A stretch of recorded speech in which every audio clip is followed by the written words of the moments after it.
VinFast company నుండి కొత్త electric స్కూటర్లు, Kia company వాళ్ళ కొత్త ఎలక్ట్రిక్ కార్ ఇటువంటి లేటెస్ట్ అప్డేట్స్‌ని ఈరోజు మన ఈవీ కొరల్ లైవ్ ఛానెల్ తెలుసుకుందాం. నమస్తే, నేను మీ కృష్ణ చైతన్య మండేలో. మీరు చూస్తున్నారు ఈవీ కొరల్ లైవ్. మీరు ఒక ఎలక్ట్రిక్ స్కూటర్ లేదా ఎలక్ట్రిక్ బైక్ లేదా ఎలక్ట్రిక్ సైకిల్ కొందాం అనుకుంటున్నారా? కానీ మంచి వెహికల్ ఏంటో తెలియక కన్ఫ్యూజ్ అవుతున్నారా? అయితే కేవలం రూ. 199కే మన ఈవీ కుర్రాడు కోర్సులో జాయిన్ అవ్వండి. ఒక బెస్ట్ ఈవీ కొనుక్కోవడానికి కావాల్సిన నాలెడ్జ్‌ని మీరే పొందండి. సో మొదటి స్కూటర్ చూసుకున్నట్లయితే విన్‌ఫాస్ట్ కంపెనీ నుండి ఎవో అనే ఒక ఎలక్ట్రిక్ స్కూటర్ అనమాట. ఈ ఎలక్ట్రిక్ స్కూటర్‌లో ఒకసారి చార్జ్ పెడితే 134 కిలోమీటర్ల వరకు రేంజ్ అయితే క్లెయిమ్ చేస్తున్నారు. కాకపోతే 2.4 కిలోవాట్ అవర్ బ్యాటరీ ప్యాక్ మాత్రమే అయితే చెప్తున్నారు. సర్టిఫైడ్ రేంజ్ అనేది మనకు అర్థమవుతుందనమాట. అలానే ఎలక్ట్రిక్ స్కూటర్‌లో 70 కిలోమీటర్ల వరకు టాప్ స్పీడ్ అయితే క్లెయిమ్ చేస్తున్నారు. ప్రైస్ వచ్చి రూ. 81,000 నుంచి అయితే ప్రైస్ అనేది మనం ఎక్స్‌పెక్ట్ చేయొచ్చనమాట. ఇక నెక్స్ట్ వచ్చి ఫెలిస్ మరియు వైపర్ అనే ఒక 2 ఎలక్ట్రిక్ స్కూటర్స్ కూడా అందిస్తున్నారు. ఈ 2 ఎలక్ట్రిక్ స్కూటర్స్‌లో వచ్చి 14 ఇంచ్ టైర్స్ అయితే ఎలక్ట్రిక్ స్కూటర్‌లో అయితే లభిస్తాయని చెప్తున్నారు. అండ్ ఈ స్కూటర్‌లో మీకు 2 బ్యాటరీ ప్యాక్ వేరియంట్స్ అయితే లభిస్తాయి. ఒకటి 3 కిలోవాట్ అవర్ కెపాసిటీతో 156 కిలోమీటర్ల వరకు రేంజ్ అయితే క్లెయిమ్ చేస్తున్నారు. రెండోది చూసుకున్నట్లయితే 4.8 కిలోవాట్ అవర్ బ్యాటరీ ప్యాక్ కెపాసిటీతో 262 కిలోమీటర్ సర్టిఫైడ్ రేంజ్ అనేది ఎలక్ట్రిక్ స్కూటర్స్ అయితే క్లెయిమ్ చేస్తారనమాట. సో యాజ్ ఆఫ్ నో ఈ ఎలక్ట్రిక్ స్కూటర్స్ యొక్క అఫీషియల్ ప్రైజెస్ మాత్రం విన్‌ఫాస్ట్ కంపెనీ వాళ్ళు చెప్పలేదు కానీ, ఈ సంవత్సరంలోనే విన్‌ఫాస్ట్ కంపెనీ వాళ్ళు భారతదేశ మార్కెట్‌లోకి ఈ 3 ఎలక్ట్రిక్ స్కూటర్లు అయితే మార్కెట్‌లో తీసుకొచ్చే అవకాశం కనిపిస్తుంది.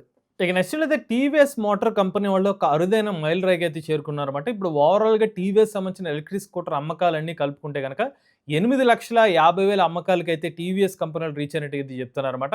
ఈ ఘనత సాధించిన రెండో కంపెనీ కింద అయితే టీవీఎస్ మోటార్ కంపెనీ వాళ్ళు అయితే నిలిచారు. ఆల్రెడీ ఓలా ఎలక్ట్రిక్ కంపెనీ వాళ్ళు ఇప్పటికే ఈ మైలురాయిని అయితే చోటు చేసి ముందుకనే వెళ్ళిపోవడం జరిగిందనమాట.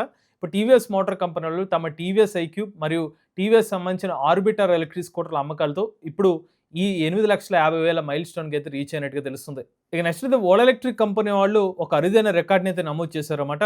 ఎలక్ట్రిక్ టూ వీలర్ రంగంలో మునుపెన్నడూ లేని విధంగా మొట్టమొదటిసారిగా 10,00,000 అమ్మకాలతో ఓలా ఎలక్ట్రిక్ కంపెనీ వాళ్ళు అయితే రికార్డ్ అయితే నమోదు చేశారు. సో ఓలా సంబంధించిన multiple electric vehicles Ola S1 కానివ్వండి, ఓలా S1 X కానివ్వండి, S1 ప్రో కానివ్వండి, లేకపోతే రోడ్‌స్టర్ కానివ్వండి, అన్నీ కలుపుకొని ఇప్పుడు 2026 సంవత్సరంలో 10,00,000 పైగా అమ్మకాలు నమోదు చేసినట్టుగా ఓలా ఎలక్ట్రిక్ కంపెనీ వాళ్ళు అయితే మెన్షన్ చేశారనమాట. ఇక నెక్స్ట్ అయితే మహేంద్ర కంపెనీ వాళ్ళకి పెట్రోల్ మరియు డీజిల్ వాహనాలు తలనొప్పిగా మారితే ఎలక్ట్రిక్ వాహనాలు ఒక ఆశ రూపంలో అయితే కనిపిస్తుంది అనమాట. అసలు విషయం ఏంటంటే రీసెంట్‌గా సెంట్రల్ గవర్నమెంట్ వాళ్ళు KF3 అనే ఒక రూల్స్‌ని అయితే తీసుకొచ్చారన్నమాట. ఈ KF3 రూల్స్ ప్రకారంగా గవర్నమెంట్ ఎవరైతే ఆటోమొబైల్ తయారు చేస్తారో అంటే 3 వీలర్స్ కానివ్వండి, ముఖ్యంగా 4 వీలర్స్ ఎవరైతే తయారు చేస్తారో వాళ్ళకి కొన్ని పాయింట్స్ అయితే ఇస్తారన్నమాట. సో ముఖ్యంగా పెట్రోల్ మరియు డీజిల్ వాహనాలు తయారు చేసిన వాళ్ళకి పాయింట్స్ అయితే రావు. బట్ ఎలక్ట్రిక్ వెహికల్స్ ఏదైతే చేస్తారో వాళ్ళకి పాయింట్స్ అయితే వస్తాయన్నమాట. సో పెట్రోల్ మరియు డీజిల్‌కి ఏదైతే ఉందో కొన్ని లిమిట్ అయితే ఉంటుంది. ఆ లిమిట్ దాటితే గనక ఒక సంవత్సరానికి అంతకన్నా ఎక్కువ పెట్రోల్ మరియు డీజిల్ వాహనాలు గాని తయారు చేస్తే గనక దాన్ని బ్యాలెన్స్ చేయడం కోసం ఎలక్ట్రిక్ వాహనాలు లేకపోతే సీఎన్‌జీ వాహనాలు అయితే తయారు చేయాలి. అయితే ఇప్పుడు మహేంద్ర కంపెనీ వాళ్ళు దాన్ని ఎక్సీడ్ చేసి చాలా నెక్స్ట్ లెవెల్‌కి వెళ్ళిపోయారు. అంటే ఎక్కువగా పెట్రోల్ మరియు డీజిల్ వాహనాలు ప్రొడ్యూస్ చేస్తున్నారు కాబట్టి వీళ్ళిప్పుడు ఎలక్ట్రిక్ వాహనాల మీద ఫోకస్ పెట్టాల్సిన అవసరం అయితే వచ్చిందనమాట. ఒకవేళ గనక ఈ ఎలక్ట్రిక్ వెహికల్స్ మీద ఫోకస్ పెట్టకపోతే గనక సుమారుగా మహేంద్ర కంపెనీ వాళ్ళ మీద రూ. 5,000 కోట్ల ఫైన్ పడే అవకాశం అయితే ఉంటుందన్నమాట. మరి చూడాలి రాబోయే రోజుల్లో మహేంద్ర కంపెనీ వాళ్ళు ఎంత వేగంగా ఈవీస్ వైపు షిఫ్ట్ అవుతారో లేదనేది మనకు కాలమే సమాధానం చెప్తుంది. ఇక నెక్స్ట్ అయితే హ్యుండై కంపెనీ నుంచి మరొక బడ్జెట్ ఫ్రెండ్లీ ఎలక్ట్రిక్ కార్ అయితే మార్కెట్‌లోకి రాబోతుందన్నమాట. రూ. 15,00,000 లోపులో ఒక ఎలక్ట్రిక్ కార్‌ని అయితే హ్యుండై కంపెనీ వాళ్ళు డెవలప్ చేసినట్టు తెలిసింది. తాజాగా ఒక పర్సన్ ఎక్స్ ప్లాట్‌ఫార్మ్‌లో మహేంద్రకి సంబంధించిన క్యామోఫ్లేజ్ ఇమేజ్‌ని అయితే షేర్ చేశారన్నమాట. ఈ కార్ సంబంధించిన డీటెయిల్స్ అయితే రివీల్ కాలేదు కానివ్వండి. హ్యుండై కంపెనీ వాళ్ళు మాత్రం ఎలక్ట్రిక్ కార్‌ని అయితే డెవలప్ చేసి త్వరలోనే మార్కెట్‌లో తీసుకొస్తున్నట్టుగా మనకు అర్థమవుతుందన్నమాట. ఛార్జింగ్ స్టేషన్ వద్ద ఛార్జింగ్ పెడుతుండగా ఆ ఇమేజ్ అయితే తీయడం జరిగింది. నెక్స్ట్ అయితే కియా కంపెనీ నుండి మోస్ట్ అఫోర్డబుల్ ఎలక్ట్రిక్ కార్ EV2ని అయితే మార్కెట్‌లోకి అనౌన్స్ చేశారన్నమాట. ఈ ఎలక్ట్రిక్ కార్‌లో ఒక్కసారి చేస్తే 448 కిలోమీటర్ రేంజ్ అయితే క్లెయిమ్ చేస్తున్నారు. రూ. 24,00,000 ప్రైస్‌తో కియా కంపెనీ నుంచి వస్తున్న మోస్ట్ అఫోర్డబుల్ ఎలక్ట్రిక్ కార్ ఇదేనైతే కంపెనీ వాళ్ళు క్లెయిమ్ చేస్తున్నారు. ఒకసారి ఈ కార్ సంబంధించిన టెక్నికల్ స్పెక్స్ అయితే చూద్దామండి. 42.2 కిలోవాట్ అవర్ బ్యాటరీ ప్యాక్‌తో 317 కిలోమీటర్ రేంజ్ అయితే క్లెయిమ్ చేస్తున్నారు. అలానే 60 కిలోవాట్ అవర్ బ్యాటరీ ప్యాక్‌తో 448 కిలోమీటర్ రేంజ్ అయితే క్లెయిమ్ చేస్తున్నారు. డీసీ ఫాస్ట్ ఛార్జింగ్ వచ్చి 10% నుంచి 80% 30 నిమిషాల్లో అయితే ఛార్జింగ్ అయితే చేసుకోవచ్చనమాట. ఇందులో మనకి వెహికల్ టు లోడ్ అలానే వెహికల్ టు గ్రిడ్ ఆప్షన్స్ కూడా ఎలక్ట్రిక్ కార్‌లో అయితే అందిస్తున్నారు.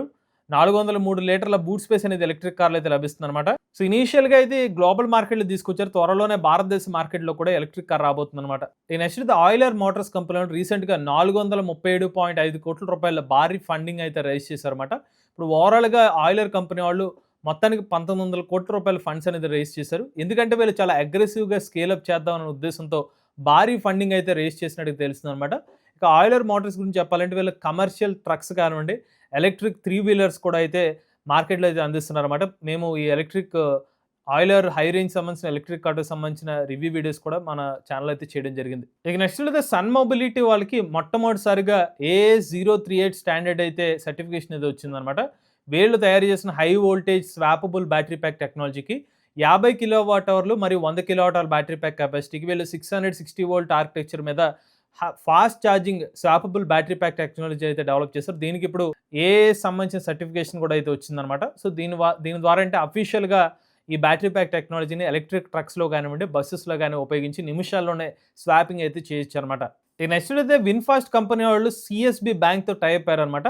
తమ విన్‌ఫాస్ట్ సంబంధించిన VF6 కానివ్వండి, VS7 ఎలక్ట్రిక్ కార్స్‌ని అమ్మడం కోసం కస్టమర్స్ కానివ్వండి, ఈవెన్ డీలర్స్ కూడా ఈ ఫైనాన్స్ సదుపాయం అయితే ఇప్పుడు సీఎస్‌బీ బ్యాంక్ ద్వారా అయితే ఇప్పుడు ఆప్షన్ అయితే అందుబాటులోకి తీసుకొచ్చారు. ఇక నెక్స్ట్ అయితే ఆక్టిలాన్ పవర్ సిస్టమ్స్ వాళ్ళు ఒక అరుదైన మైలురాయికి అయితే చేరుకున్నారన్నమాట. భారతదేశంలో తమ 1,00,000వ ఎలక్ట్రిక్ వెహికల్ బ్యాటరీ ప్యాక్‌ని అయితే డెవలప్ చేసినట్టు చెప్తున్నారు. 2017 సంవత్సరంలో వీళ్ళ ఇండియన్ ఆపరేషన్స్ అయితే స్టార్ట్ అయినాయన్నమాట. అసలు ఇది కాలిఫోర్నియా బేస్డ్ కంపెనీ అనమాట. బట్ ఇండియాలో వీళ్ళకి 3 చోట్ల ఫ్యాక్టరీస్ అయితే ఉన్నాయి. ఇలా వీళ్ళు 2017 ఇనీషియల్‌గా ఎలక్ట్రిక్ బస్సెస్ సంబంధించిన బ్యాటరీ ప్యాక్స్‌ని అయితే డెవలప్ చేశారు. ఆ తర్వాత ఎలక్ట్రిక్ ట్రక్స్‌కి, ఎలక్ట్రిక్ 2 వీలర్స్‌కి, ఎలక్ట్రిక్ 3 వీలర్స్ కూడా వీళ్ళ బ్యాటరీ ప్యాక్స్ అయితే డెవలప్‌మెంట్ అయితే చేశారన్నమాట. ఇప్పుడు రీసెంట్‌గా మార్చ్ 2026 సంవత్సరంలో 1,00,000వ ఎలక్ట్రిక్ వెహికల్ బ్యాటరీ ప్యాక్‌ని అయితే వీళ్ళు డెవలప్ చేసి ఒక అరుదైన మైలురాయికి చోటు చేసినట్టుగా అయితే చెప్తున్నారన్నమాట. ఇక నెక్స్ట్ అయితే చైనా దేశానికి చెందిన చెర్రీ జాకో J5 ఎలక్ట్రిక్ కార్ సంబంధించిన ఇమేజ్ అనేది లీక్ అవ్వడం జరిగిందనమాట. ఈ ఎలక్ట్రిక్ కార్ సంబంధించిన డీటెయిల్స్ చూస్తే ఒకసారి చార్జ్ పెడితే 461 కిలోమీటర్ల రేంజ్ అయితే క్లెయిమ్ చేస్తున్నారు. 130 కిలోవాట్ల డీసీ ఫాస్ట్ ఛార్జింగ్ కూడా ఎలక్ట్రిక్ కార్కి అయితే సపోర్ట్ చేస్తున్నమాట. బట్ ప్రైస్ మాత్రం సుమారుగా 16 లక్షల రూపాయల ప్రైస్‌తో మార్కెట్‌లోకి వచ్చే అవకాశం అయితే కనిపిస్తుంది. సో హై అడ్వాన్స్డ్ ఫీచర్స్‌తో ఎక్కువ రేంజ్ అయితే ఎలక్ట్రిక్ కార్ అయితే డెవలప్ చేస్తున్నారు. యాజ్ ఆఫ్ నౌ దీని యొక్క క్యామోఫ్లాగ్ ఇమేజెస్ మాత్రం కనిపిస్తున్నాయి. మరి త్వరలోనే భారతదేశ మార్కెట్‌లోకి ఎలక్ట్రిక్ కార్ దర్శనమిచ్చే అవకాశం కనిపిస్తుంది. ఇక చివరి అప్డేట్ చూసుకున్నట్లయితే ముంబైకి చెందిన యోమా అనే ఒక కంపెనీ వాళ్ళు ఒక అరుదైన మైలురాయికి అయితే రీచ్ అయినట్టు చెప్తున్నారన్నమాట. వీళ్ళ కంపెనీ స్టార్ట్ చేసినప్పటి నుంచి 2026 సంవత్సరానికి ఇప్పుడు మొత్తం 5 కోట్ల స్వాప్స్ అయితే పూర్తి చేసినట్టు అయితే వీళ్ళు చెప్తున్నారు. వీళ్ళ బ్యాటరీ సర్వీస్ కింద వీళ్ళ నుంచి ఒక స్వాపింగ్ స్టేషన్స్ అయితే ఏర్పాటు చేసి B2B ఆపరేషన్స్ కోసం వీళ్ళు బ్యాటరీ ప్యాక్స్‌ని అయితే సప్లై చేస్తున్నారన్నమాట. అలా వీళ్ళ యూమా కంపెనీ వాళ్ళకి ఇప్పుడు 5 కోట్ల స్వాప్స్ అనేది కంప్లీట్ చేసినట్టుగా అయితే ఈ కంపెనీ వాళ్ళు చెప్తున్నారు. ఇవి లేటెస్ట్ అప్డేట్స్ అండి. ఇటువంటి లేటెస్ట్ వీడియో కోసం EV coral live channel subscribe చేసుకోండి. Charge nature drive future.